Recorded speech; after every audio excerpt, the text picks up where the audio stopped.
সমস্ত নবীরাই হলো বুদ্ধিমান, আর চালাক নবী কয়টা? দুইটা। এই মুসা আলাইহিস সালাম একদিন তুরু পর্বতে গিয়ে আল্লাহকে বলতেছে, আল্লাহ আমার যা আছে আপনার তা নাই। আল্লাহকে কি কইলি? মুসা বলতেছে, আল্লাহ চিন্তা ভাবনা করেই কইছি, আমার যা আছে আপনার তা নাই। আল্লাহ বলে, মুসা তোমার কি আছে? সেইটা আমি আল্লাহর নাই। মুসা বলতেছে, আল্লাহ আমার মৃত্যু আছে কিন্তু আপনার মৃত্যু নেই। আল্লাহ বলে, মুসা মৃত্যু তোমার কাছে কেমন মনে হয়? মুসা বলতেছে, আল্লাহ ফেরাউন যদি আমাকে মেরে ফেলে দেয়, আপনি বসে থাকেন আরামে, আর আমাকে ফেরাউনের কাছে পাঠায় দেন, কাম করবো আপনার আর পিটন খামা আমি। আপনার বলেন তো নবীরা কার কাজ করে? আরো জোরে কর না কেন, কার কাজ করে? কিন্তু পিটন কে খায়? আল্লাহ খায় না নবী খায়? দেখছেন, কাম করবে আল্লাহর আর পিটন খাবে নবী। মুসা বলতেছে, আল্লাহ এটা হবে না, আমি আর আপনি দুইজন মিলে ফেরাউনের কাছে যাই। আপনি বলবেন, আমি বলবো মুসা কালিমুল্লাহ, আর আপনি বলবেন লা ইলাহা ইল্লাল্লাহ। আপনারটা আপনি কোন, আমারটা আমি করি।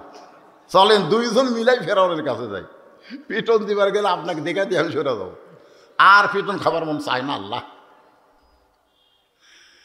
আল্লাহ বলে, মুসা আজকে তোর পিটন খাওয়া লাগবে না, যা ইযহাব ইলা ফিরাউন ইন্নাহু তাগাত। আল্লাহর কথা মতো মুসা নবী ফেরাউনের দরবারে গিয়ে দেখে ফেরাউন জিকির মতো আল্লাহর নাম আছে। ফেরাউন জিকির করতেছে, আনা রব্বুকুমুল আলা, আমি হলাম সবচাইতে বড় আল্লাহ। মুসা নবী চমকে গেল, এইমাত্র যার সঙ্গে কথা বলে আসলাম তুর পর্বতে, তিনি কে আর এই শালাকে? আপনার বলেন তো আল্লাহর সাথে কি করেছে? কথা বলাইছে। সঙ্গে সঙ্গে মুসা বললেন, লা ইলাহা ইল্লাল্লাহু মুসা কালিমুল্লাহ। ফেরাউন বলতে কে রে মুসা, তুই যে তোর আল্লাহর কলমা কইলি, আমার থেকে অনুমতি নিছিস? আমার অনুমতি ছাড়া আমার এলাকার মধ্যে তোর আল্লাহর জিকির চলবি না। কি লাগবি? কথা কয় না। আমার এলাকার মধ্যে আমার অনুমতি ছাড়া তোর আল্লাহর জিকির চলবি না। তোর আল্লাহর জিকির যদি করবার চাস, তোর আল্লাহর জায়গা যা। এখন মুসা নবীর রাগ কম না বেশি? আসরের নামাজ কেমনে পাইলাম সেটা বোঝাচ্ছি, একটু মনোযোগ দিয়ে শোনেন।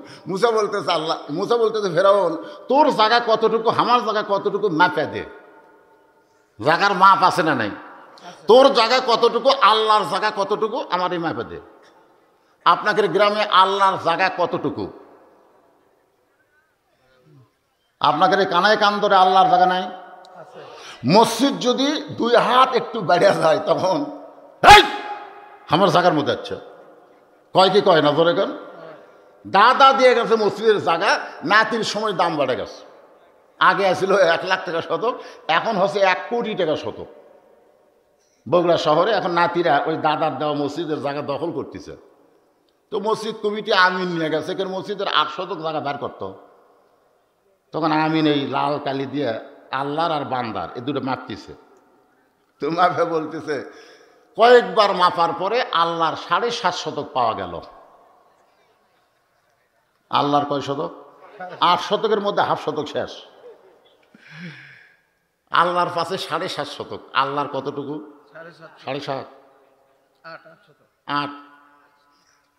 8 করলেও কবিরা গুণা, 7.5 করলেও কবিরা গুণা।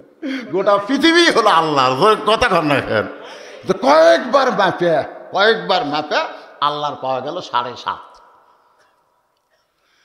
আল্লাহর জায়গার মধ্যে কি হবে?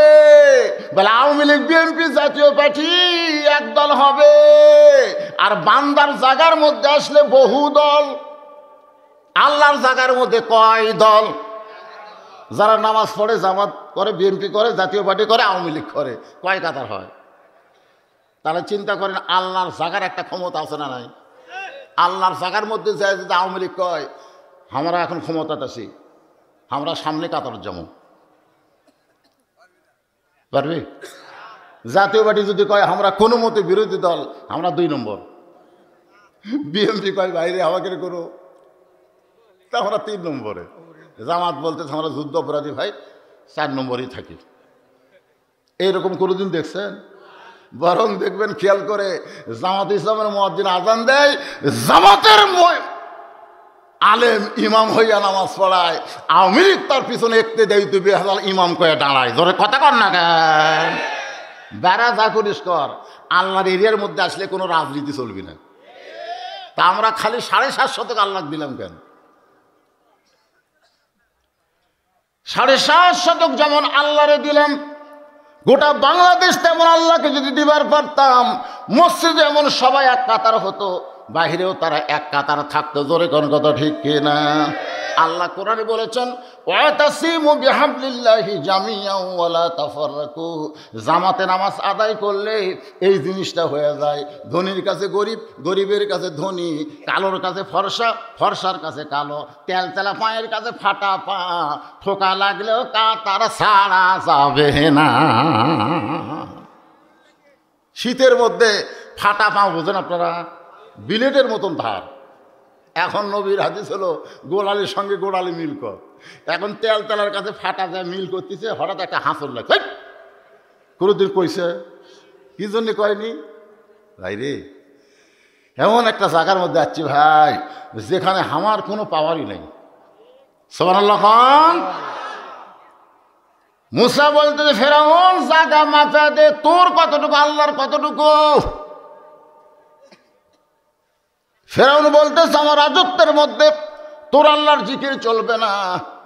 মুসা কয় আল্লাহ এখন ফেরাউনকে কি করব? আমার মুখে আছে তোমার কলেমা, হাতে আছে তোমার শক্তি। মুসার হাতে কার শক্তি? আল্লাহ। কথা কয় না কেন? আল্লাহ। আসলে চল মারছে মুসার শক্তিতে না আল্লাহর শক্তিতে? খালি বলছে ও মুসা তোমার জান কবজ করবার চাই। মুসা বলতেছে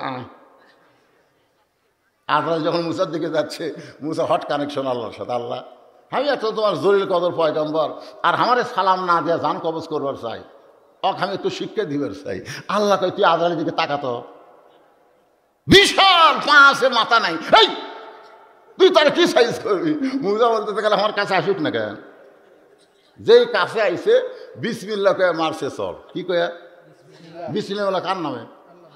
আল্লাহ। মুসার হাতে এত লম্বা করে দিছে হচ্ছেন মানুষ খাটো, কিন্তু হাত হসে। আজরাইল চোখ বরাবর মারছে ঘুষি। কে রে কুটি মুসা পড়ে আছে, হাত কুটি গেল।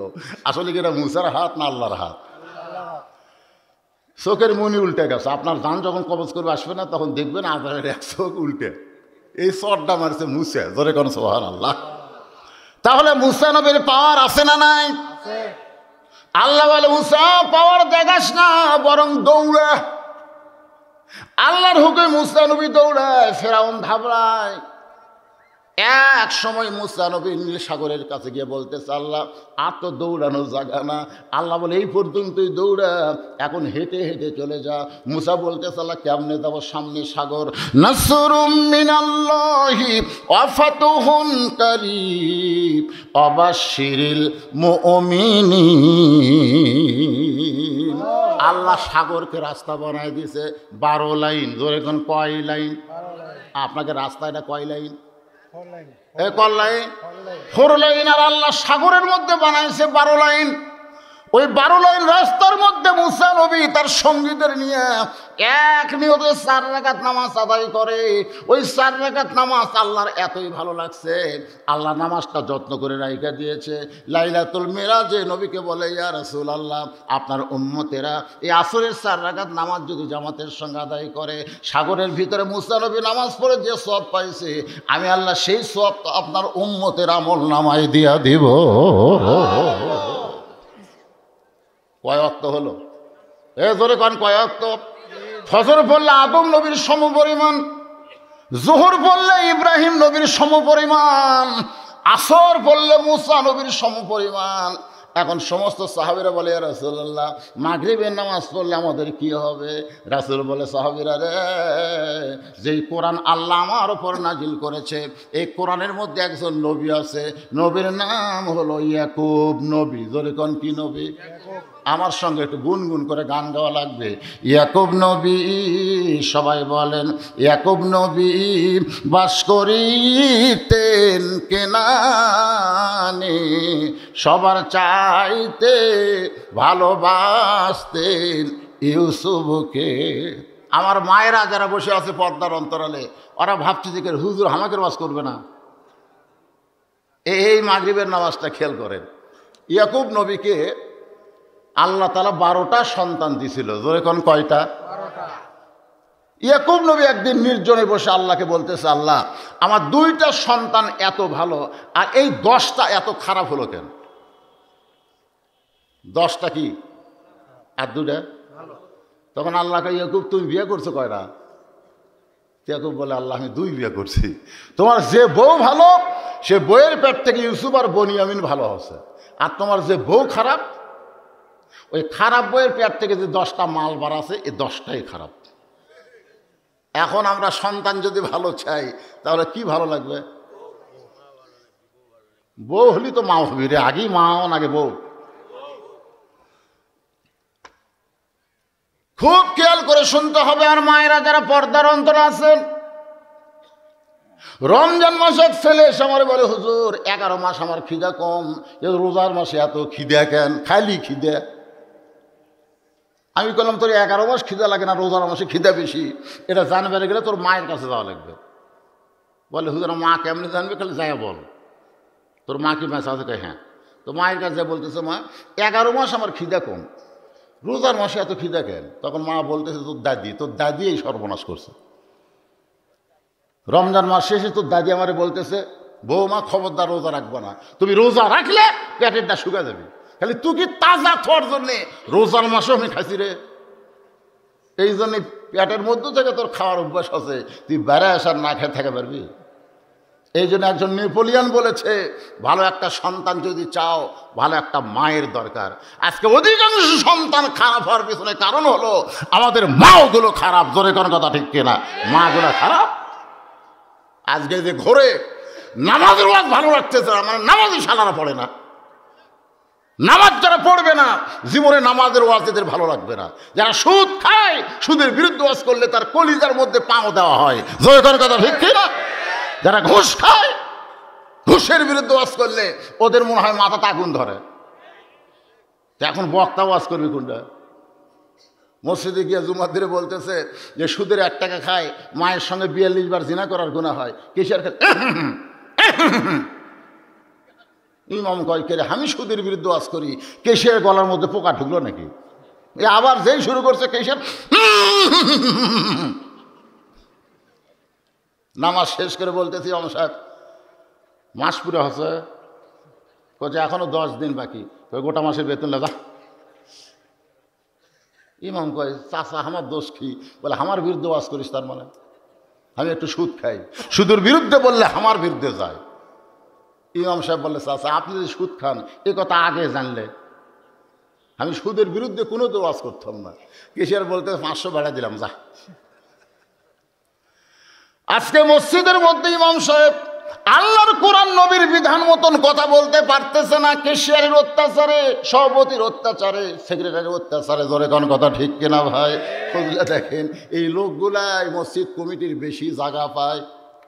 একটু মনোযোগ দিয়ে শুনবেন। অথবা সাবিল হক, হক কথা বলতে হবে। নামাজ যদি আপনার জীবনে না থাকে, আপনি যত বড়ই মানুষ হন না কেন, লা সালাতা লা ঈমানা, যার নামাজ নাই তার কি নাই? ঈমান নাই। লা সালাতা লা দীনা, যার নামাজ নাই তার কোনো ধর্ম নাই। হিন্দুদের জন্য মন্দির বানাইছে, ওরা মাঝে মধ্যে মন্দিরে যায়। খ্রিস্টানের জন্য গির্জা বানাইছে, মাঝে মধ্যে গির্জায় যায়। ইহুদের জন্য প্যাগোড়া বানাইছে, মাঝে মধ্যে প্যাগোড়ায় যায়। কিন্তু মুসলমানের মধ্যে এমন নামধারী মুসলমান এত বড় হইয়া গেছে, এখন পর্যন্ত মসজিদের মধ্যে ঢোকে না। আছে না নাই? জোরে কোন আছে না নাই? একটু মনোযোগ দিয়ে শুনবেন। মাগরিবে 3 রাকাত নামাজ পড়লে আমাদের কতটুকু লাভ হবে এটা বোঝানোর জন্য বলতেছি। ইয়াকুব নবী আল্লাহর কাছে কাঁদতেছে, আল্লাহ আমার 2টা সন্তান এত ভালো, আর এই 10টা খারাপ কেন হলো? আল্লাহ বলে, ইয়াকুব রে, সন্তান ভালো মন্দ হওয়ার পেছনে তোমার কোনো দোষ নাই, দোষ হলো তোমার বইয়ের। দোষ কার? তোমার যে 10টা সন্তান খারাপ। কেমন খারাপ? রক্ত মাখা জামা নিয়ে বাবার কাছে এসে বলতেছে, বাবা আমরা বহু চেষ্টা করছি, বাঘের হাত থেকে ইউসুফকে বাঁচাবার পারলাম না, কিন্তু জামা বাঁচাছি। ও বাবা, এই দেখেন রক্তমাখা জামা।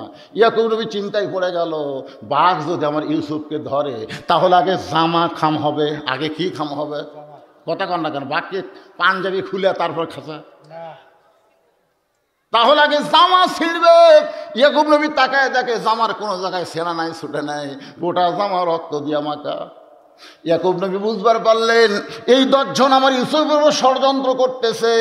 তিনি ঘরের মধ্যে চলে গেলেন, ওই রক্তমাখা জামা নিয়ে আল্লাহকে বলতেছেন, আল্লাহ আমার ইউসুফ যেখানেই থাক তুমি আল্লাহ তারে হেফাজত করো। আপনারা বলেন তো, বাবার দোয়া আল্লাহ কবুল করবে কি করবে না? কথা কন। শ্বশুরের দোয়া, আব্বা আব্বা আসসালামু আলাইকুম, আব্বা কেমন আছেন আব্বা? একমাত্র বাবা। ওয়াকাযা রাব্বুকা আল্লা তা'বুদু ইল্লা ইয়্যাহু ওয়া বিল ওয়ালিদাইনি ইহসানান। রে দুনিয়ার মানুষেরা শোনো, আল্লাহর পর তোমাদের সবচাইতে ইবাদত না, তোমাদের সম্মান পাওয়ার যোগ্য হলো তোমাদের বাপ মা।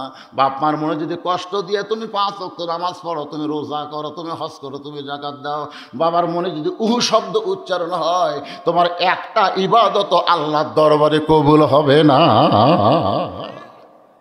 জোরে কর না কেন? যারা ঠিক বলবি না এরা শ্বশুরও সম্মান দেয়। শ্বশুর নিয়ে দেখে, আব্বা চা খান, দুধের চা না, লাল চা। আব্বা পেঁয়াজি খান, মুখের সামনে বাপ ঘরে, অথচ বাপরে কিছুই কয় না। একটু মনোযোগ দেবেন। ইয়াকুব নবী বাবা আল্লাহর কাছে বলতেছে, আল্লাহ আমার ইউসুফ রে তুমি হেফাজত করো। এখন বলেন তো, বাবার দোয়া সন্তানের জন্য আল্লাহ কবুল করে? দোয়া যদি কবুল করে তাহলে গড় দোয়া এটা করে না? আপনারা কারা কারা বাবার অন্তরে কষ্ট দিয়েছেন, বাবার মনে কষ্ট দিয়েছেন?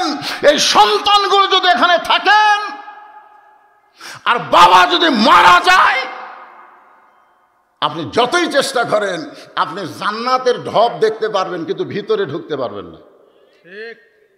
বাপ মায়ের মুখের দিকে তাকালে রহমতের নজরে, ভালোবাসার দৃষ্টিতে আল্লাহ তার আমল নামে একটা কবুল হজের সওয়াব দেয়। জোরে কারণ সুবহানাল্লাহ। একটু মনোযোগ দিয়ে শুনবেন। মায়ের মনে কষ্ট দিয়েছেন। যেদিন সাধু বাড়ি ওয়াজ করতে আসি সেই দিন আমার মা মরে গেল। দাঁত থাকতে মানুষ দাঁতের মূল্য দেয় না, চোখ থাকতে মানুষ চোখের মূল্য দেয় না। বাপ মা যতদিন জীবিত থাকে সন্তান বুঝবার পারে না। বাপ মা যদি মারা যায় তখন বুঝবে তার মতন এতিম আর এই দুনিয়াতে কেউ না। আমার নাতি হোসাইন একদিন আমাকে মার সামনে, আমার মার সামনে আমাকে বলছে, এই বুড়া, আমাকে বলছে বুড়া। আর মায়ের সেই কান্দন, আর ডাক দেয়, শোন আমি বাসা থাকতে তুই আমার ছেলের বুড়া তুলি কেন? তখন আমার এই নাতি হোসেন বলতেছে, এমনি এমনি কইছি, খবরদার আমি বাসা থাকা অবস্থায় আমার সন্তানকে কেউ বুড়া হবে না। আমার মা যেদিন মারা গেছে সেদিন থেকে বুঝলাম এখন আমার বুড়া করে আর কোনো সমস্যা নেই, বাদী হওয়ারও কেউ নাই। কথা কন না কেন ভাই? একটু মনোযোগ দিয়ে শুনবে। ইয়াকুব নবীর দোয়া আল্লাহ কবুল করেছে। ওরা 10 ভাই ইউসুফরে কুয়ার মধ্যে ফেলা দিয়েছে। ওই রাস্তা দিয়ে বণিক যাওয়ার সময় তাদের তৃষ্ণা লাগছে পানি পান করার জন্য কূপের কাছে। আয়সা দেখে কূপের মধ্যে চাঁদের চাইতেও সুন্দর একজন ফুটফুটা বাচ্চা পড়ে আছে। সুবহানাল্লাহ। ইউসুফ নবী কেমন সুন্দর! আরে বাবা, সেই সুন্দর। এখন ইউসুফরে পানি পান না করে উঠানোর জন্য এরা ব্যস্ত হয়ে গেল। ইউসুফের উপরে উঠে দেখে, ওরে বাবা, হাত বাঁধিছে, পাও বাঁধিছে, ওটি মরিয়া পচে যেত কিন্তু উঠতে পারতো না। এখন প্রত্যেকটা বণিক কয় আমি নিব, এত সুন্দর সন্তান আমি নিব, সবাই কয় আমি নিব। বণিকের সর্দার বলতেছে, তাহলে এক টুকরা টুকরা করে ভাগ করি। তখন বলে, টুকরা টুকরা করে ভাগ করে নিয়ে তো লাভ নাই। বণিকের সর্দার বলে, তাহলে সবাই যখন নিবার চাও তাহলে এক বাজারে বিক্রি করি। এক বাজারে বিক্রি করে যে টাকা হবে সেই টাকা আমরা 10 জন ভাগ করে নেব, অসুবিধা আছে? সর্দারের কথা মানে ইউসুফকে নিয়ে গেল বাজারে। মানুষ কিনা বেচা হয় সেই বাজারে ইউসুফ নবী ওই বাজারে দুইজন খরিদ্দার ঘুরতেছে, একটা হলো নারী আর একটা হলো পুরুষ। নারীর নাম হলো জুলাইখা আর পুরুষের নাম হলো আজিজ মিসর। 25 বছর হলো বিয়ে করছে কিন্তু বাচ্চা হয় না। একটা মেয়ে মানুষকে আপনি 3 তালা বাড়ি করে দেন, 7 তালা বাড়ি করে দেন, কিন্তু কোলের মধ্যে একটা সন্তান যদি দিবার না পারেন, আপনি 10 ভরি সোনার মালার গলার দেন, ওই খালি কানবার বলবে এগুলো আমার দরকার নাই, আমি একটা বাচ্চা চাই। মেয়েরা হলো মাতৃত্বে খুশি, জোরে কোন কথা ঠিক কিনা? মা হবার না পারলে কি যে কষ্ট মেয়েদের হয়, সেই কষ্ট নিয়ে জুলাইখা ঘুরতেছে। ইউসুফের সামনে দাঁড়ায় জুলাইখা বলতে, স্বামী গো, এই সন্তানটা আমার পছন্দ হয়েছে, একে আমি নিবার চাই, একে আমি। সঙ্গে সঙ্গে বণিকের সর্দার মুচকি মুচকি হাসতেছে। অন্য বণিক বলে, হাসেন কেন? বলে, মেয়ে মানুষ যখন কাউরে পছন্দ করে তখন তার দাম 10 গুণ বেশি হয়। মেয়ে মানুষকে নিয়ে যান, মার্কেটে যান না। যদি বলে এটা আমি নিব, দোকানদার বুঝবার পরে যা ইচ্ছে তাই দাম চাবো। দাম হলো 500, দাম চাই 5000।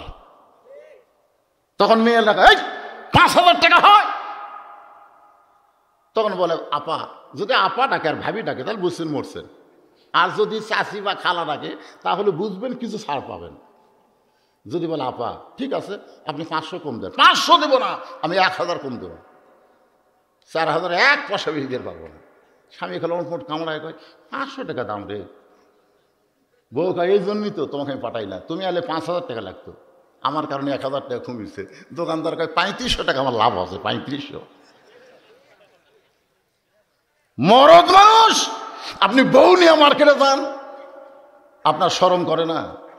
আমার বউরা মাঝে মধ্যে কয়, আমার জিনিস একটু আমি দেখে শুনে কিনবার চাই। আমি বললাম, মার্কেটে যাবা, ঘুতে খাবা। বলে, ঘুতে কি? বলে, মরদের মার্কেটে মেয়েরা গেলে পুরুষ মানুষ তো ঘুতে মারবি।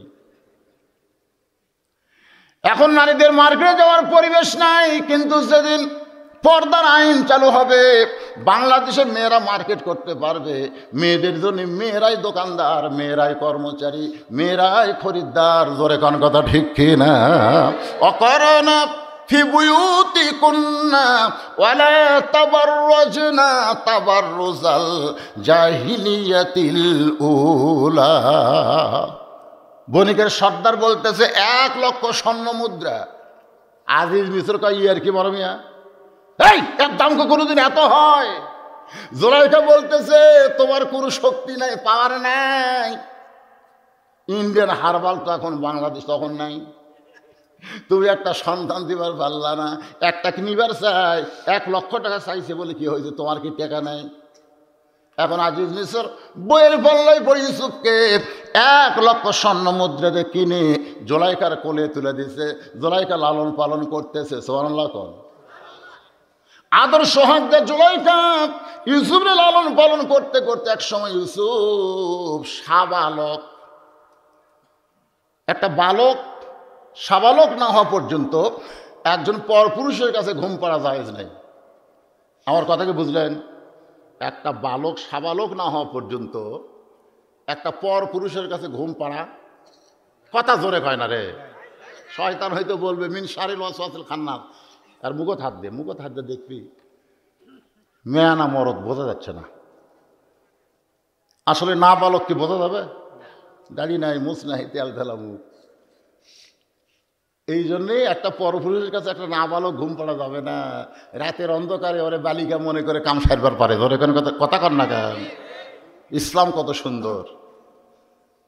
এতদিন ইউসুফ নাবালেক ছিল, আজকে বালেক, মুছ গজাইছে, দাড়ি গজাইছে। যখন যেইটা লাগবে আমার আল্লাহ সেইটা পুরুষকে দান করে দিবে। সুবহানাল্লাহ। 55 বছর বয়স একজন লোক আমার এলাকার দাড়ি মোছ নাই। আমাকে বলে, হুজুর আল্লাহ আমার দাড়ি মোছ দিল না, যেখানে যাই সেখানে হক না বালক কয়, হুজুর আপনি তো দোয়া করেন আল্লাহ যেন দাড়ি মোছ দেয়। আমি বললাম, তোর নাই দেখে তুই দাড়ি মোছের জন্য কান্দিছিস? আর কতকগুলো শয়তানকে আল্লাহ দিছে, তারপরে ওরা রাখে না। এরকম আছে না নাই? চাপা ডেবে গেছে ভাই, চাপা ডেবে গেছে। তারপরে সেলুন যা বলতেছে নামিয়ে দে। কে রে, তোর ভিতরে মুখ দাঁত নাই রে বুড়ে, তুই যতই দাড়ি কামা তোকে আর জুয়ান মনে হবে? তোর কপালত ভাঁজ পড়ে গেছে।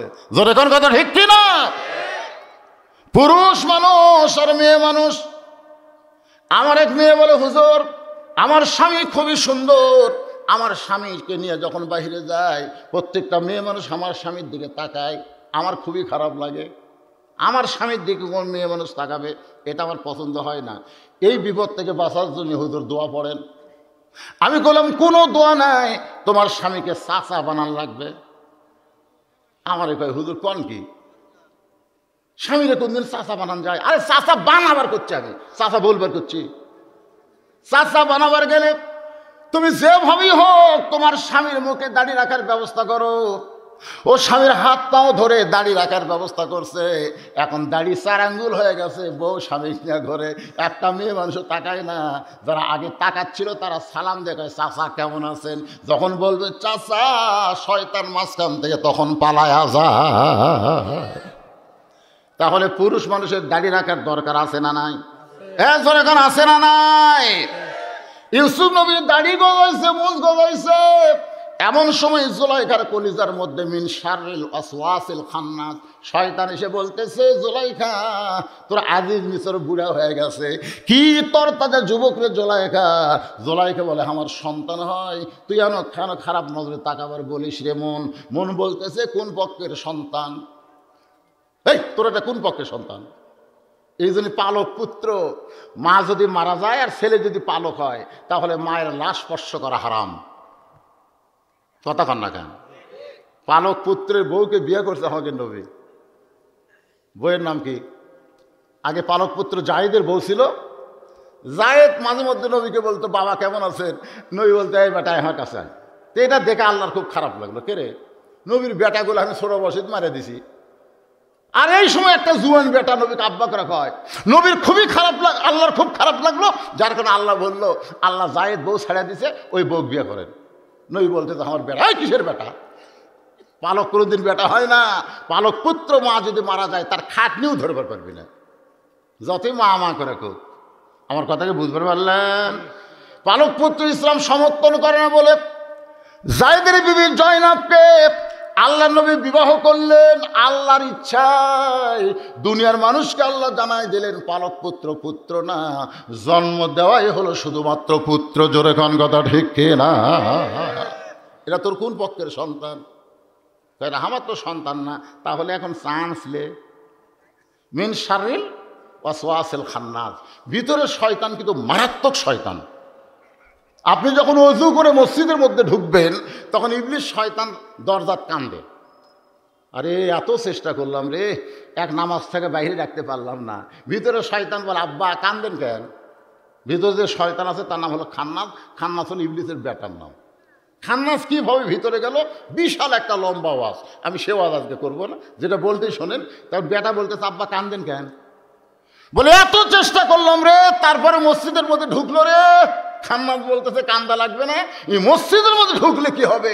আমি নামাজের মধ্যে ঢুকবার দেবো না। অনেক মুসল্লি আছে মসজিদের মধ্যে ঢোকে, কিন্তু নামাজের মধ্যে ঢুকপারে পারে না। দরকার আছে না নাই? এই জন্য আল্লাহ বলেন, ফাওয়াইলুল লিল মুসাল্লিন আল্লাযীনা হুম আন সালাতিহিম সাহুন আল্লাযীনা হুম ইরাউন ওয়া ইয়ামনাউনাল মাউন।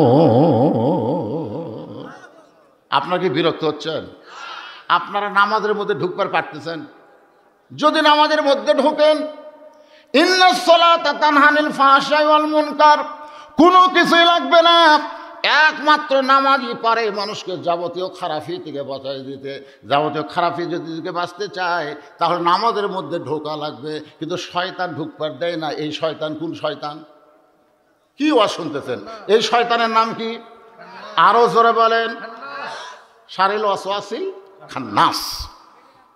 তো এখন খান্নাস বলে, জুলাইখা আজিজ মিসর বুড়া হয়ে গেছে, তুই যুবকরে টেস্ট কর। এবার জুলাইখা এসে ইউসুফের গায়ে হাত দিছে, যে হাত দিছে ইউসুফ লাফ দৌড়ছে। জুলাইখা বলে, লাফ দিলে কেন? বলে, আপনি আমাকে স্পর্শ করা জায়েজ নাই। জুলাইখা কয়, লালন পালন করলাম, তুই আমার গোলাম, আমার ইচ্ছা মতো তোরে ব্যবহার করবো। ইউসুফ বলতেছে, ইন্না আখাফুল্লাহ, আমি আল্লাহকে ভয় করি। জোরে কোন সুবহানাল্লাহ। জুলাইখা দেখলো সোজা আঙ্গুলে ঘি উঠবে না, আঙ্গুল বেঁকা করা লাগবে। 10টা দরজায় তালা দিয়ে ইউসুফকে ভিতরে নিয়ে গেছে। এখন ভিতরে নিয়ে যায়, বলতেছে আমি এখন কাপড় খুলবো, তুমি আমাকে ইচ্ছা মতো দেখবা, আমাকে ভোগ করবা। ইউসুফ বলতেছে ইন্নী আখাফুল্লাহ, আমি আল্লাহকে ভয় করি। জুলাইখা বলে ইউসুফ রে, দরজা জানলা বন্ধ করেছি, এই জায়গার মধ্যে তুমি অকাম করলে আল্লাহ কি দেখতে পাই? ইউসুফ বলে জুলাইখা, তোমার যদি ঈমান থাকতো তাহলে দরজা জানলা বন্ধ করে অন্যায় করতে পারতা না, কারণ কেউ না দেখলে ওকে দেখে। আজকে আমাদের বাংলাদেশে দরজা জানলা বন্ধ করে অন্যায় হয় কি হয় না? জোরে কোন হয় কি হয় না? আপনি কি মনে করেন কে দেখতেছে? ইউসুফ বলতেছে আমি চলে যাবো। জুলাইখা বলে উপায় নাই, তালা লাগাইছি আর চাবি আছে আমার হাতে। ইউসুফ আলাইহিস সালাম আল্লাহর ভয় নিয়ে যখন তালার কাছে যায়, চাবি ছাড়াই তালাগুলো খুলে যাচ্ছে এক একে শেষ দরজা। জুলাইখা দেখতেছে এত চেষ্টা করে কাম হচ্ছে না, দৌড়ে গিয়ে পিছনের কাপড় এইভাবে খামছে ধরছে, মনে করছে পাঞ্জাবির মহব্বতে ইউসুফ হয়তো ব্রেক করবে। আপনারা বলেন তো, যার কলিজায় আল্লাহর ভয় তার কি পাঞ্জাবির মহব্বত হয়? আমাকে কলিজায় কার ভয়? তাহলে জুতার মহব্বত কেন? হ্যাঁ, মসজিদের দরজা গেলে আপনি চিন্তা করেন জুতার দরজা থমো না ভিতরে নেমো? দরজা থমো। যে জুতা পরে গোটা শেরপুর আপনি ঘুরেছেন, জুতার তলা নাফাক হয়ে গেছে, জোরে কোন কথা ঠিক কিনা? সেই নাফাক জুতা নিয়ে আপনি পাক মসজিদের মধ্যে ঢুকতেছেন, হাতত লেন আর দেখে নিলেন ওর তলা কি নাফাক না? তাহলে সেই জুতা নিয়ে কার ভয়ে ঢুকতেছেন? আল্লাহর ভয়ে? চোরের ভয়? একটু খেয়াল করবেন ইউসুফ আলাইহিস সালামের অন্তরে জামার মহব্বত না আল্লাহর ভয়। মারছে দৌড়, পিছনের জামা ছিঁড়ে গেছে। জুলাইখা দেখতেছে কাম যখন হলো না, কাম একটা করাই লাগবে। সে কামের নাম হলো অকাম। রাজ দরবারে গিয়ে জুলাইখা কাঁদতেছে। মেয়ে মানুষ কাঁদবার পারে না? যখন পারে কি পারে না? দেখবেন চোখের মধ্যে গ্লিসারিন দিয়া আয় আয় নাহি নাহি নাহি। সেদিনকে দেখলাম ভাই আর তাই আগে সিনেমা কি অভিনয় করছে, তার সাথে বেশি অভিনয় করতেছে। এক হাফিজ মাদ্রাসা তুই গেছে, যায় বাচ্চাদের সাথে খাচ্ছে আর কান দিচ্ছে।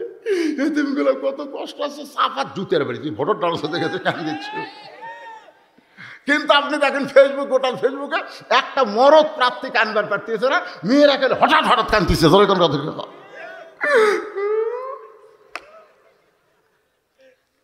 আপনার কাছে এসে আপনার বউ কান দিচ্ছে, আপনি বলতেছেন কেন কান্দো কেন? হ্যাঁ তোমাকে জান্নাত যাবার চাইছিলাম গো, হলো না। এই কয় আর কান্দে আর ফ্যান বন্ধ করে দেয়, পাকা দেয় বাতাস করে। স্বামী কয় কারেন্ট আছে, পাকার বাতাস কেন? বলে কারেন্ট তো আমার শত্রু, এই কারেন্ট থাকার কারণে আমি তোমার খেদমত করা জান্নাত যেমন সেটা হচ্ছে না। আমি সেই জন্য কারেন্ট বন্ধ করতে পাখার বাতাস করতেছি। পাখার বাতাস করে আবার স্বামীর পায়ে পাও টিপে আর খালি কান্দে। স্বামী কয় কে গো তোমার কি হলো? তুমি আর খেদমত করার কান্দো? কয় কান্দার কারণ হলো ওই বুড়া বুড়ি, ওই বুড়া বুড়ি তোমার মার বাপ আমার কলিজাতে আগুন ধরে দিস। তুমি যদি বুড়া বুড়ির সাথে থাকবার চাও তাহলে আল্লাহর রাস্তা আমাকে তালাক দাও, আর যদি আমাকে থাকবার চাও তাহলে বুড়া বুড়ির বাদ দেওয়া লাগবে। আমা আলাইনা ইল্লাল বালাক। এখন তুমি বলো কোনটা আমল করবে?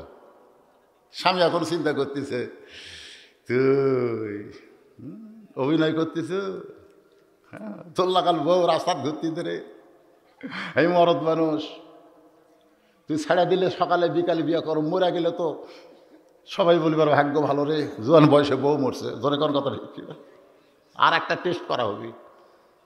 লাভ ধরে বলতেছে তুই তালাক, তোর মাও তালাক, তোর 14 গোষ্ঠী তালাক।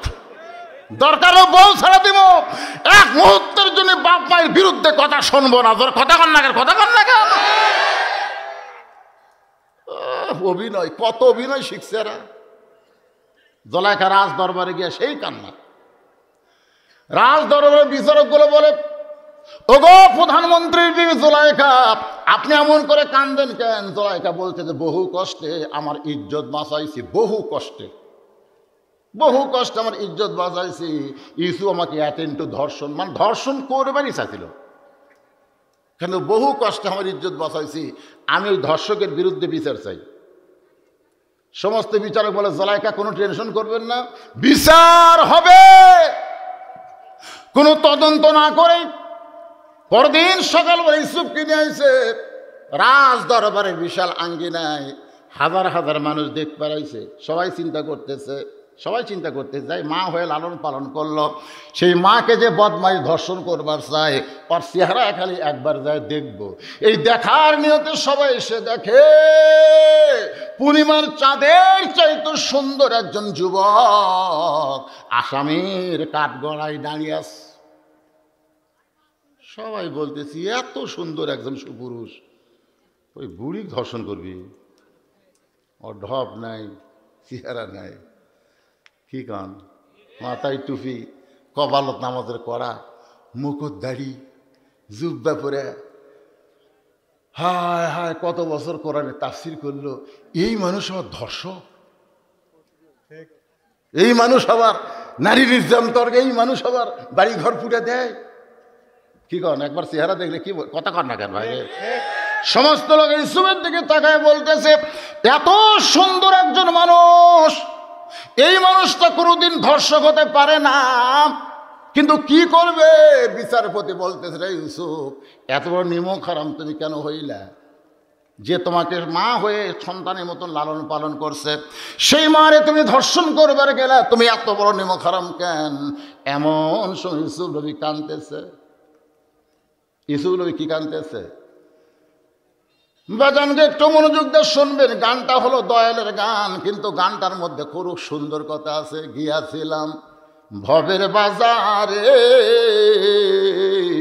ছয় চোরাতে চুরি কইরাই আল্লাহ ধরলো আমারে, যারা চুরি করলো খালাস পাইল, আমায় দিল জেলখানা। আল্লাহ উপায় বলো না, জনম দুঃখী কপাল পোড়া নবী ইউসুফ একজনা। বিনা দোষেই দোষী কইরা, বিনা দোষে দোষী কইরা দিল জেলখানা। এই দুনিয়ার কপাল পোড়া নবী ইউসুফ একজন। আল্লাহ কা ইউসুফ রে তুই কান্দিস না রে, কান্দিস না। এমন সময় একটা কোলের বাচ্চা, কোন কিতাবে লেখছে 4 মাস, কোন কিতাবে লেখছে 2.5 মাস, কোলের বাচ্চা মায়ের কোল থেকে দুধ পান করতে করতে মুখ টান দিয়ে বলে, রে বিচারক, শুধু অভিযোগ করলেই বিচার করা যাবে না, তদন্ত করে বিচার করা লাগবে। কেউ যদি আমার বিরুদ্ধে আপনাদের অভিযোগ করে যে এতগুলো টেকা নিয়ে বক্তা কি করে, অভিযোগ করতে পারে কি পারে না? আল্লাহর নবী হাইরে না খেয়ে না খেয়ে কলমার দাওয়াত দিছে রে। আরে আরে এতগুলো টেকা নেয়। আপনারা বলেন তো, কলেমার দাওয়াত দিয়ে কোনো বক্তা টেকা নেওয়া যায় আছে না? কলেমার দাওয়াত মানে ইমান গ্রহণই করেনি, তাকে কলেমার দাওয়াত দেয় একটা টেকা নেওয়া হারাম। কিন্তু কলেমা গ্রহণ করার পরে তাকে যদি তালিম দেয়, এই তালিমের বিনিময়ে হাদিয়া নেওয়া যায় আছে। আমরা কোনো হিন্দুর কাছে গিয়ে ওয়াজ করতেছি? আপনারা যারা আছেন সবাই কি কথা কন না কেন? সবাই কি? তাহলে আপনাকে কি আমি কলেমার দাওয়াত দিচ্ছি না ইমান গ্রহণ করার পরে নামাজের কথা বলতেছি? নামাজ কি ইমানের আগে না পরে? কথা কন, ইমান গ্রহণের আগে নামাজ না পরে নামাজ? আগে ইমান। একটু মনোযোগ দিয়ে শুনবেন। ছোট্ট বাচ্চা বলতেছে, রে বিচারকেরা, অভিযোগ করলেই বিচার করা যাবে না, তদন্ত করো। বিচারকেরা বলে, কে কথা কয় রে? কে কথা কয় রে? দেখা যায় না। এমন সময় মা নিয়ে যা বলতেছে, হুজুর, এই ছোট বাচ্চা মাত্র 2 মাস বয়স, 2 মাস আগে দুনিয়াতে আইছে, সেই বাচ্চা কথা বলতেছে। বিচারক বলে, সবার সামনে বাচ্চাকে ধরো। এবার বাচ্চার উপর করে ধরেছে, এইভাবে উপর দিকে বাচ্চা বলতেছে, তদন্ত করে দেখো, ইউসুফের জামার সামনে যদি ছেড়ে তাহলে ইউসুফ দোষী, কারণ জুলাইকাকে ধরবার গেছিল, জুলাইকা বাঁচার জন্য জামার সামনে ছিঁড়ে ফানাফাট করে দিছে। আর যদি পিছন দিকে ছেড়ে যায় তাহলে বুঝবা জুলাইকা দোষী, কারণ ইউসুফ অন্যায় করবে না, পালাবার চায়, আর জুলাইকা তাকে জোর করে আটকাবার চায়। এখন তদন্ত করে দেখো তো, জামার সামনে ছেঁড়া না পিছনে ছেঁড়া? না না না, তদন্ত করবে। আর বিচারকেরা সবাই তদন্ত করতেছে। তদন্ত করে দেখে জামার সামনে ছেঁড়া তো দূরের কথা, কোনো ময়লাও পর্যন্ত লাগে নাই, আর পিছন দিকে জামা ছিঁড়া ফানাফাট হয়ে গেছে। সমস্ত বিচারক চোখ বন্ধ করে চিন্তা করতেছে, ইউসুফ তুমি নির্দোষী, কিন্তু আমরা জবান খুলবার পারতেছি না রে, আমরা চাপে পড়েছি। ইউসুফ তুমি কি কথা কয় না কেন? সামনে কি কিছুই হয়নি, আর পিছন দিকে ছেড়ে গেছে রে। ইউসুফ রে তুই নির্দোষী রে, কিন্তু আমরা জবান খুলবার পারতেছি না রে ভাই, আমরা চাপত পড়েছি রে। এমন চাপ বিচারক মারতে ভাই, নির্দোষীগুলা দোষী হয়ে গেছে, আর দোষীগুলা সব খালাস হচ্ছে। জোরে কর, এর নাম হলো চাপ। চাপ কিসের চাপ? প্রধানমন্ত্রীর বউ হলো জুলাইখা, সেই জুলাইখা অভিযোগ করেছে, প্রধানমন্ত্রী অভিযোগ করেছে। এখন যদি বলি নির্দোষী, তাহলে আমাকে বিচারকের পদ, কথা কয় না, বিচারকের পদ পদ রাখার জন্য, পদ ধরে রাখার জন্য এখন প্রধান বিচারপতি বলে ইউসুফ। স্যার আলী টান দিচ্ছে, জনগণ খালি কান ফেলা আছে, কি কয় ইউসুফ তুমি দোষী। যেই কছে দোষী তখন সবাই কয় কে রে, এটা কি রায় হলো রে? আল্লাহ কোরআনে বলেছে ইন্নামা ইয়াখশাল্লাহ মিন ইবাদিহিল উলামা, বান্দা সমরে আলেম, আলেম বান্দারা সবচাইতে আল্লাহকে বেশি ভয় করে। যে আলেম 50 বছর কোরআনে তাফসীর করে সে আলেম আবার কি সবাই জানে না? যখন জানে না, যদি দোষীর জানতো তাহলে জানাজা এত মানুষ যেত, পৃথিবীর এত জায়গার জানাজা হতো, যেখানে জানাজা সেখানে লাখ লাখ লোক। হায় হায় রে,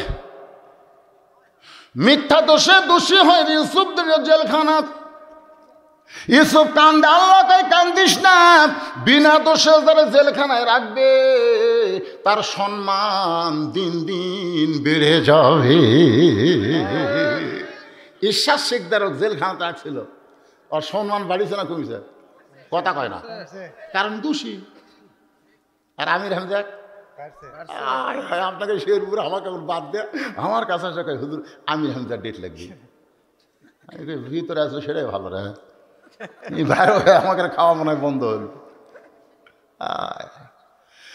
আল্লাহ এইরকম যে সমস্ত আলেমেরা বিনা দোষে দোষী হইয়া জেলখানায়, এদের সম্মান আল্লাহ কমাচ্ছে না বাড়াচ্ছে? আরে একবার বার হওয়ার দেরে ভূমিকম্প উঠে যাবে। তোরে কোন কথা ঠিক কিনা? এই ছেলেরা তোমরা নামাজ বা শুনবা না, খাড়া হয়ে থাকো কেবল। এ ফাঁকা হচ্ছে তো, এখন ভিতরে আসো। বেনামাজিরা সব চলে গেছে, এ শালারা যাওয়াই ভালো, কারণ আপনি বিশাল ধানের ঠিক দেখতেছে, লাভ কি? লাভ কি রে? সবগুলো ধান না বাতাস দে, বাতাস দিয়ে দেখ কোনটা ধান কোনটা চিটা পাতান বের কর। বিশাল একটা ফ্যান এনে বাতাস শুরু করছে, চিটা পাতান সব উড়ে উড়ে যায়। এ থাকবো না, ধানের মতনই তো ঢপ, থাকিস না কেরে? ভিতরে মাল নাই, ভিতরে দানা নাই রে, যারকে দানা নাই এই শালারা কোনোদিনও নামাজের ওয়াজ শুনবি না। ধরে কোন কথা ঠিক কেন? কারণ নামাজ নেই, বেঈমান। আর বেঈমানের কোনো ওয়াজ শুনেন? তবে যারা মাগরিব এসা পড়েন নেই, আজ থেকে নিয়ত করেন আমি ওয়াজ করছি যে মসজিদের উন্নয়ন। মসজিদের উন্নয়ন হলো মসজিদ খালি সুন্দর করলে হবে না, এই মসজিদে মুসল্লি হওয়া লাগবে। ধরে কোন ঠিক? সেই সাইজ মসজিদ। আমি এশা নামাজ পড়লাম তো কি হব, মসজিদের মেম্বরের দিকে তাকে দেখলাম কলজে ভরে গেল, যা একবারে এই গ্রামের মধ্যে এই সুন্দর একটা মেম্বার বানাচ্ছে এরা।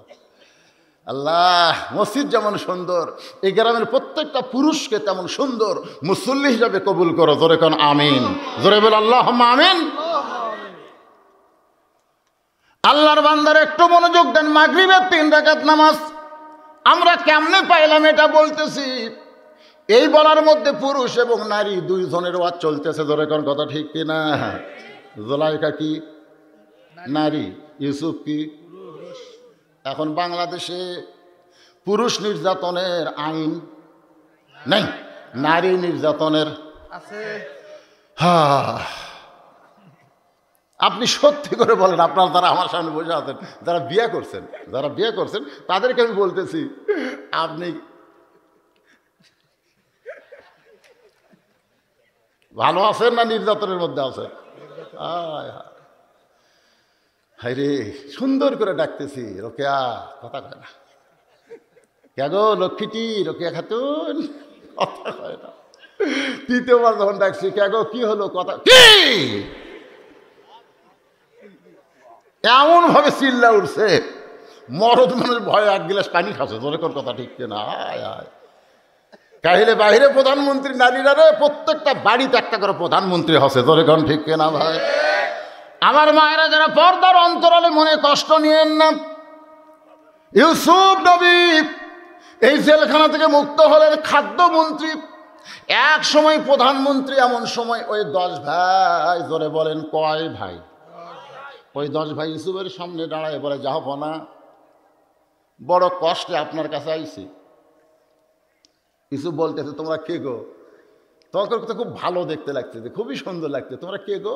বলে, আমাদের বাড়ি হলো কেনান দেশে, আমাদের বাবার নাম হলো ইয়াকুব নবী, আমরা 10 ভাই খাদ্য নেওয়ার আশায় আপনার সামনে দরখাস্ত লিখেছি। ইউসুফ চোখ বন্ধ করে কয়, ইয়ারাই তো রে, বহু কান্নাকাটি করছি ভাই, আমাকে ছাড়া দেন ভাই, আমি আর বাপের কাছে জীবনে যাব না, আমাকে ছাড়া দেন, আমি একটু যাই। এরা আমাকে জোর করে হাত পাও বান্ধে কুয়ারের মধ্যে ফেলে দিছে রে, এরাই তো রে। মন বলতেছে, লাগা, তোর আর্মি আছে, র্যাব আছে, তুই এখন এই দর্শক লাগা। কি কর? মন বলতেছে লাগা, আর ইমান বলতেছে তো ফেলা না দিলে এই জায়গায় আসা পেল হনি, তাহলে আর 10 জন তো তোর উপকারী করছে। এটা হচ্ছে ইমানের কথা। ইমান বলতে তো কুয়ার মধ্যে ফেলা না দিলে তুই সিংহাসন পাতি, তাহলে ভালোই করছে তো। আর মন বলতেছে, হাই রে কান্দাকাটি কন্ন ভাই, এ 10 জন আমাকে ছাড়েনি, লাগা। ইমান বলতেছে 42 বছর পরে খামা খা, বিয়ার দিনই বউ সন্দেহ আছে, খুবই সুন্দরী তো, মনে মনে চিন্তা করে হয়তো বিয়ার আগে প্রেম করছে, মনে মনে। বউ কয়, কে গো বাসরা, তুমি আমার কাছ থেকে সরে যাও কেন? বলতেছে, মনে হয়। কি মনে হয়? আর কয় না। বউ থুয়া বেড়া ঘুরতেছে, বাপ খাই করে বাবা ঘরের মধ্যে সুন্দরী বউ থেকে বেড়া ঘুরিস করে, তুই কি হিজড়া নাকি রে? ছেলে বলতেছে, আব্বা মেয়ে এত সুন্দরী, আমার সন্দেহ হয় যদি বিয়ার আগে প্রেম করে। আরে পাগলা, বিয়ার আগে করছে, বিয়ার আগে কয় মেয়ে প্রেম করেনি? ক, সবাই করছে রে পাগলা, তোর সাথে যদি বিয়ে হবে জানে না, জানে অন্য কারোর সাথে যদি করেই থাকে, বিয়ার পরে যেন আর না করে, সেই মহব্বত কর যা। ওই বাপ মায়ের কথা শুনে এসে ঘরের মধ্যে ঢুকে বউ সেই মহব্বত শুরু করছে। মহব্বত করতে করতে 42 বছর হচ্ছে, ছেলে হচ্ছে, লাতি লুৎকুর মেয়ে হচ্ছে, নাতি নাতনি হচ্ছে। 42 বছর পর বাপ মা মরে গেছে, ওই পুরানো ব্যারাম আবার মাথা চাঁড়া দিছে, পুরানো ব্যারাম আবার মাথা চাঁড়া দিছে। যা বলতে তোকে আমি তালাক দেব। বউ কয় কেন? বলে, বিয়ার আগে প্রেম করছিস তো, বিয়ার আগে প্রেম করছিস, বিয়ার আগেই তালাক দাও, বিয়ার দিনেই তালাক দাও। এত বছর সংসার করার পরে কেন? এরা স্বাধীনতার শত্রু, স্বাধীন হওয়ার পরে এদেরকে সাইজ করো, জোরে কোন ঠিক কিনা? লাতি লুৎকুর হওয়ার পরে কেন? তার মানে গন্ডগোল। তার মানে কি? একটু কথা চিন্তা করে শুনবেন, 42 বছর পর আর গন্ডগোল করা লাভ নাই। ইউসুফ চোখের পানি নিয়ে বলতেছে, আপনারা ওই 10 ভাই, কিন্তু আপনাদের তো আরো 2টা ভাই ছিল, সেই 2টা ভাইয়ের খবর কি? আপনারা তো সর্বসা করলে 12 ভাই, জোরে কোন কয় ভাই? তাহলে আপনার 10 ভাই আছেন, আরো 2 ভাই, এই 2 ভাইয়ের খবর কি? ওরা 10 জন বলতেছে, একজন বাবা ছাড়া কিছুই বোঝে না, একজন বাবা ছাড়া কিছুই বোঝে না। বলতেছে, কেন কিছুই বোঝে না? কারণ আমাদের আর একটা ভাই ছিল, যে ভাইকে বাঘে খাওয়ার পর বাবা কানতে কানতে অন্ধ হয়ে গেছে, এখন অন্ধ বাবার লাঠি হয়েছে ওই বনিয়ামিন, আর ইউসুফকে বাঘে খাইছে। ইউসুফ শালারা এত বছর পরেও মিথ্যাই বলতেতে পারে। আসলে যাদের মিথ্যা কথা দেওয়া রাজনীতি, তারা কোনোদিন আর সত্যি কথা কওয়া পারবি না, ধরে কোন কথা ঠিক না। আর আমাদের রাজনীতি হলো জালিকাল কিতাবু লা রাইবা ফি হুদাল লিল মুত্তাকিন। আল্লাহু আকবার। ইউসুফ বলতেছে ভাগে গেছে, তাহলে আমি কে?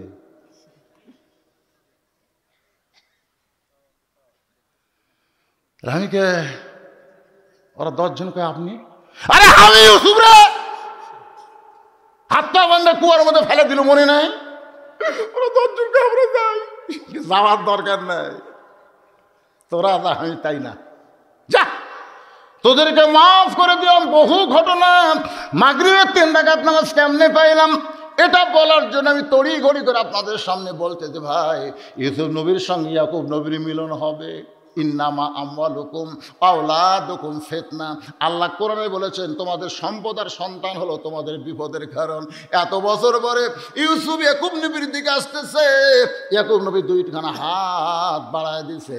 আল্লাহ বলে ইয়াকুব রে, যে আল্লাহ আমি ইউসুফ রে তোর কোলে ফিরাই দিলাম, সে আল্লাহর শুকরিয়া কি তোর মধ্যে নাই? সঙ্গে সঙ্গে ইয়াকুব নবী শুকরিয়া তান 2 রাকাত নামাজ পড়ে। পিছনে সে ইউসুফ আলাইহিস সালাম বাবার নামাজ পড়া থেকে আর এক রাকাত নামাজ যোগ করে দেয়।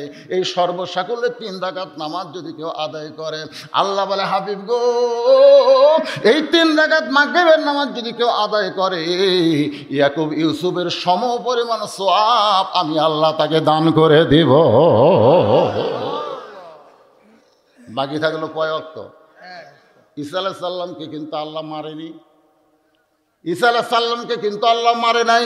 বর্তমানে 4র্থ আসমানে, জোরে বলেন কোথায়? মনোযোগ দিয়ে বলেন কোথায়? 4র্থ আসমানে ঈসা আলাইহিস সালাম। আল্লাহ যখন দুনিয়া থেকে ঈসারে নিয়ে যায়, আপনারা বলেন তো, এই যে ইহুদি যারা বাইতুল মুকাদ্দাসকে ধ্বংস করতে চায়, এই ইহুদি কারা? আমাদের আহলে হাদিসের কিছু ভাইরা ইহুদিদের বলতেছে এদের আকীদা ভালো। দেখবেন ইউটিউবে দেখবেন কতগুলো শয়তান ইহুদির পক্ষে, দেখেন কিভাবে কথা বলতেছে। ইহুদিরা নাকি নবী। হায় রে, ইহুদি কে রে? অনেকে বলতেছে বনি ইসরায়েল। বনি ইসরায়েল ইহুদি না, ইহুদি হচ্ছে ঈসা আলাইহিস সালামকে যারা নবী বলে স্বীকার করেনি, তারাই হচ্ছে ইহুদি। জোরে কোন কথা ঠিক না? এরা মুসা পর্যন্ত মানে, ঈসার যার মানে না, এরাই হলো ইহুদি। তখন ইহুদিরা বাইতুল মুকাদ্দাসকে ধ্বংস করতে চায়। একটু খেয়াল করবেন, সেই ইহুদিরা ঈসা নবীকে হত্যা করার জন্য ঈসার বাড়ির চারিধার ঘেরাও করছে। আমাদের নবী যখন হিজরতে যাবে সেই রাত্রে যেমন কাফেররা ঘেরাও করছিল, ঈসা নবীর বাড়িও সেইভাবে ঘেরাও করছে। ঈসা বলতেছে আল্লাহ এখন কি করব? আল্লাহ বলতেছে কোনো চিন্তা নাই, দরজা দিয়ে তোমাকে বার করবো না, ঘরের তালা ফাঁকা করে তোমাকে আসমানে নিয়ে আসবো। ধরে কর সুবহানাল্লাহ। নবী বলতেছে আল্লাহ চারিদিকে লাঠি সোটা নিয়ে কাফেররা ঘিরে ধরেছে, আমি কি করব? আল্লাহ বলতেছে দরজা খুলে আপনি বার হয়ে যান। আমাদের নবীকে বের হবার কইল, আর ঈশ্বরে বলতেছে আপনাকে 4র্থ আসমানে নিয়ে আসবো। তার মানে বোঝা গেল আমাকে নবী পিটন খাক, এটা আল্লাহ চায়। লাঠি সোটালে দাঁড়িয়ে আছে, বাইরে হন, তার মানে কি? মানে পিঠে মারুক। আর ঈসাকে বললেন কোনো টেনশন নাই, ওরা চারিধার ঘুরতেছে, আমি আপনাকে নিয়ে আসবো। একটা ঘরের ছাদ ফাঁকা করে 4র্থ আসমানে নিয়ে গেছে। ঈসা আলাইহিস সালাম বলতেছে আল্লাহ দুনিয়াতে মানুষ যায় মরার জন্যে। একটা মারাত্মক আছে এখানে আপনাদের খেয়াল করা লাগবে। দুনিয়াতে মানুষ যায় কিসের জন্যে? কথা কয় না রে ভাই, কিসের জন্যে? তাহলে আমরা দুনিয়াতে এসেছি কি বাঁচার জন্যে না মরার জন্যে? তাহলে আমাদের মৃত্যু হবে কার জন্যে? আমরা বাঁচবো কার জন্যে? মাশাআল্লাহ। নামাজের ওয়াজ হচ্ছে, বাঁচা মরার ওয়াজ হচ্ছে। এখন একটা কুরবানি, এখানে কি অনুসুখী, নামাজের পরে কুরবানি। এই কুরবানিটা কি? আর সালাতু খায়রুন মিনান নাম শোনার পরে আপনার জন্য কুরবানি কি? প্রথমে দৌড়ে যা নামাজ পড়বেন, প্রথমে ল্যাপের হতে উঠে যায় নামাজ। এই ওযু করাটাই কুরবানি রে। শীতের দিনে ঠান্ডা পানি ল্যাপ তোষক ছাড়া বিশাল কুরবানি। কুরবানি মানে হলো ত্যাগ করা। তোষককে লাত্তি মারা, ল্যাপ হাত দিয়ে ফেলে দেওয়া। আর সালাতু খায়রুন নাম শোনার পরে আমার জীবনে যদি সবচাইতে বড় কুরবানি হলো তোষকের লাত্তি দিয়ে ল্যাপরে ফেলে দিয়ে ঠান্ডা পানি দিয়ে ওযু করে মসজিদ দিকে রওনা দেওয়া। এর চাইতে বড় কুরবানি গরু কুরবানি না। গরু কুরবানি সুদের উপরেও দেয়, দেয় না? আমাকে এলাকাতে এক লোক বলতে যে হুজুর, হ্যাঁ আচ্ছা আমি একটা কুরবানি দেবো, এক শিং লড়তেছে আর এক শিং ভালো আছে, কুরবানি হবি? আমি বললাম কে ভাই, এখন কত বাজে? দেখো হচ্ছে আসরের সময় হচ্ছে হুজুর, তুই কি জোহর নামাজ পড়ছো? না নামাজ পড়িনি। তুই কুরবানি শিং লড়া খাড়া এটা দেখছিস কে? তোর তো কুরবানি হবি না রে। কারণ আগে আল্লাহ নামাজের কথা তারপরে কুরবানির কথা বলতেছে। এখানে আল্লাহ বলে দিয়েছে যার নামাজ নাই তার কুরবানিও জোরে, কারণ যার নামাজ নাই তার কুরবানিও নাই। এখন আপনি নামাজি হয়ে বেনামাজির সাথে কুরবানি দিচ্ছেন, আপনার কুরবানি হবে না। কারণ একজন মুসলমান একজন কাফের ভাগা কোনোদিন কুরবানি হয় না। এখানে কুরবানি মানে শয়তান আপনাকে ধোঁকা দিবে। সবচাইতে বড় ইবাদতের নাম হলো নামাজ। যে ইবাদত সম্পর্কে রাসূল বলেছেন আসসালাতু মিরাজুল মুমিনিন, যখন মুমিনরা নামাজ পড়বে ওই নামাজ তাকে দুনিয়া থেকে আল্লাহর আরশ পর্যন্ত পৌঁছায়া দিবে। ঈসা বলতেছে আল্লাহ দুনিয়া থেকে আসলাম, আল্লাহ আমার কি মৃত্যু হবে না? আল্লাহ বলতেছেন হবে। শুধু একজনই মরবে না, তিনি কে? সবাই একটু বলেন না, কারণ আমি শেষ করে দিব তো, আর কি বেশিক্ষণ ওয়াজ করবো, তাই সবাই একটু জবান খুলে বলেন একজনই মরবে না, তিনি কে? আল্লাহ। তাছাড়া সবাই, কিন্তু মরার চিন্তা আছে? চাল চলন দেখলে কি মনে হয়? আজান শোনার পরে মসজিদের ধার ধার ঘাড় কাত করে বাড়ির দিকে যায়, ওর চাল চলন দেখলে কি মনে হয় ওই মরবি? আল্লাহ রাসূল বলেছেন এক ওয়াক্ত নামাজ পড়ার পরে আর এক ওয়াক্ত নামাজ তুমি পড়তে পারবে কিনা এই গ্যারান্টি কোনো মানুষ দিতে পারবে না। জোরে কোন কথা ঠিক কিনা? একটু চিন্তা করে শেষের কথাগুলো শুনবেন। ওয়াজের শেষ পয়েন্ট আমি কথা বলতেছি এশার নামাজ নিয়ে বাজান, একটু মনোযোগ দিয়ে শুনবেন। শুধুমাত্র আল্লাহ ছাড়া আল্লাহ কোরআনে বলেছেন কুল্লু মান আলাইহা ফানিউ ওয়া ইয়াবকা ওয়াজহু রাব্বিকা যুল জালালি ওয়াল ইকরাম। এমনকি যে আজরাইল আমাদের জান কবজ করে ইও কিন্তু মরবে। আপনাদের কি মনে হয় আজরাইল খাই মারবি না মরবি? আজরাইল বলতেছে আল্লাহ আর কেউ নাই। আল্লাহ বলে ভালো করে দেখ, ভালো করে দেখ আছে। আজরাইলকে না আল্লাহর কেউ নাই তো, আমি তন্ন তন্ন করে খুঁজেছি আল্লাহ কেউ নাই। আল্লাহ বলতেছে তুই কে? হায় হায় রে, আমি খুঁজবার যে আমার কথা মনই নাই। আল্লাহ কয় মর, আপনি মারেন না, তুই যেভাবে জান কবজ করছিস তোর জানটা তুই সেইভাবেই কবজ কর। আজরাইলকে আল্লাহ আমার জান শেষে আমার কবজ করা লাগবে, এটা আগে করলে এই দায়িত্ব আমি নিতাম না। আমি যে করা হোক আপনার কুদরতি পা ধরে হলেও এই মানুষ মারার দায়িত্ব আমি নিতাম না। ঈসা বলতেছে আল্লাহ আমার মৃত্যু কখন হবে? আল্লাহ বলে ঈসা রে তোমাকে আবার দুনিয়াতে প্রেরণ করা হবে। ঈসা বলে নবী করে আবার প্রেরণ করবেন। আল্লাহ বলে নবী না, বিশ্ব নবীর উম্মত করে তোমাকে দুনিয়াতে প্রেরণ করব। যেই সময় বিশ্ব নবীর উম্মত সঙ্গে সঙ্গে ঈসা নবী এক নিয়তে 4 রাকাত সালাতুশ শুকুর বিশ্ব নবীর উম্মত হওয়ার কারণে আদায় করেছে। ওই 4 রাকাত নামাজ আল্লাহর এতই ভালো লাগে, আল্লাহ উম্মতে মুহাম্মাদের জন্য এশার 4 রাকাত ফরজ হিসেবে আল্লাহ দিয়ে দেয়। এশার 4 রাকাত ফরজ নামাজ জামাত আদায় করবে, ঈসা নবীর সমপরিমাণ সওয়াব আল্লাহ দান করে দিবে। এর মধ্যে কোনটা বাদ দেওয়া যায়? ফজর দেওয়া যাবে নাকি? এই যারা যে কয়জন আছেন মসজিদের উন্নয়ন হলো, আজকে কারা কারা ফজরের নামাজ পড়বেন 2 হাত তুলে একটু আল্লাহকে দেখান তো। যদি বেঁচে থাকেন আর ফজরাকে যদি মরে যান তাহলে দায়িত্ব নেই। টান টান করে তোলেন না কেন ভাই, টান টান করে তোলেন তো দেখি। লিল্লাহি তাকবীর, হাত নামান। আজকে আপনাদের মাহফিল সার্থক। মসজিদ টাইস ফাইস দিয়ে কাম হবে। আগের বর্তমান প্রধানমন্ত্রী 564 মসজিদ বানিয়ে দিচ্ছে। কি রে, একটা মসজিদ খালি রাস্তার ধারে থাইরে উঁচা ভাই, এ চেয়ার ফাইটিরা উঠতে পারতেছে না। যারা চেয়ারের নামাজ পড়ে তারা কয় হুজুর যে উঁচে এত সিঁড়ি বয় ওটাই কঠিন। প্রধানমন্ত্রী একটা কাম ভালো করছে, উঁচিয়াত মসজিদ বানিয়ে দিছে। একমাত্র যুবক ছাড়া বুড়া কেড়ে খাওয়া নেই। যারা ঠিক কেনা ভাই, তো মসজিদ বানাছে। আপনারাও মসজিদের জন্য উন্নয়নে মাহফিল। হায় হায় উন্নয়ন কিরে, এই যে আজকের উন্নয়ন হলো সবাই ফজর নামাজ পড়বে। এই মসজিদের আহাল, এই মসজিদে আজান দিলে যারা নামাজ পড়েন তারা কারা কারা আছেন একটু হাত তোলেন তো দেখি। ইল্লা সবগুলো লোক কুত থেকে আসছিল রে। আচ্ছা হাত নামান। এই মসজিদের না অন্য মসজিদ থেকে আহাল হয়ে যারা আজকের ওয়াজে আইছেন তারা কারা কারা একটা হাত তোলেন তো দেখি। ও বুঝেছি, সব বাইরের লোক। তাহলে আপনাদের মসজিদের উন্নয়ন হলো? লোক কিনা নাই। ও আত্মীয় স্বজন আছে সেদিন আল্লাহ ওই দে সাঙ্গা কথা কাছেন আমাদের দিন। আজকে আমরা দোয়া করে দেব, আগামীকাল নামাজের দিন। আপনারা বলেন তো 5 ওয়াক্তের মধ্যে জুম্মা আছে নাই? কারণ জুম্মার নামাজ আসমানে আল্লাহ দেয়নি, জুম্মার নামাজ আল্লাহ দুনিয়াতে দিছে। লাইলাতুল মেরাজে যে 5 ওয়াক্ত দিছে সেই 5 ওয়াক্ত হলো নামাজ, আর জুম্মার নামাজ এটা দুনিয়াতে আল্লাহ দিছে। আমি 5 ওয়াক্তের উপর ওয়াজ করলাম, আমি 5 ওয়াক্ত ধরেন। আল্লাহ পাক কবুল করুন। সকলে ইস্তেগফার পড়ে, এই মোনাজাত করে যাবো আমরা সবাই, সবাই ইস্তেগফার পড়েন। জি কালেকশন যা করার দরকার জামাই করে হালিছে। সব ওদের বলেন না বলে এত বসে আছে কোন ভাই, কোন দেন পকেট থেকে দিবেন না বাকি দিবেন, যেটা দিবেন কোন।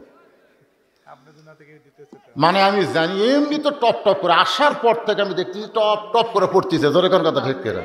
আমি পরে বুঝলাম যে যত মুমিন মুমিনা আছে আল্লাহ সকলের আরওয়াহ পরে হাদিয়া কবুল করো। আল্লাহ তোমার মসজিদের জায়গা দিয়া, মসজিদ নির্মাণ করার ভিতর দিয়ে অনেকেই দুনিয়া থেকে চলে গেছে আল্লাহ, এই মসজিদের ওসিলায় তাদের কবরকে জান্নাতের টুকরা বানিয়ে দাও আল্লাহ। আল্লাহ আমরা যারা হাত তুলেছি, আমাদের ভিতরে যাদের জনম দুঃখনী মা